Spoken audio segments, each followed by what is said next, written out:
Right, something I want to show you guys today is if you just have a basic Weber or Kettle grill barbecue, charcoal barbecue, I'm going to show you how to set it up for smoking.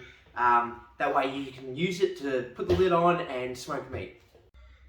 Alright, so one of the things we're going to show here is obviously underneath the grill grate you have your charcoal bowls, right? So where you're going to put your where you put your coals. Now, I'm sure you've already figured this out. If you're going to grill hot and fast, you're going to put the coals directly together, concentrate it, and you're going to grill your meat directly over the heat, over the flame. You know, you're either going to have it all to one side, or you can split them and have a cold spot to, you know, keep the meat so it's not so direct. Same thing when we're smoking. So you're going to put this to one side.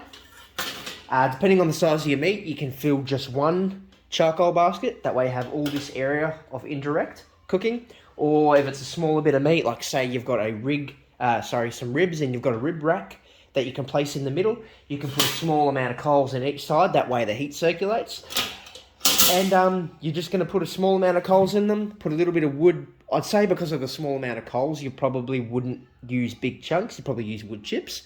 You put them in on top of your hot coals to smoke it, and then you just put your lid back on and you let the smoke, so you don't want the meat over the flame.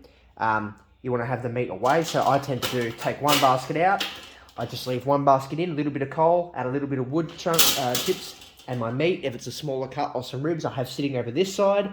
That way the heat's over here, there's nothing under it. Oh, I even put a brick just there as a heat deflector, or if you can buy, you can buy a proper Weber Kettle branded heat deflectors, or a steel plate, or whatever you want to do, some sort of heat barrier, then a heat shield over the top. That way, it almost works like a reverse flow.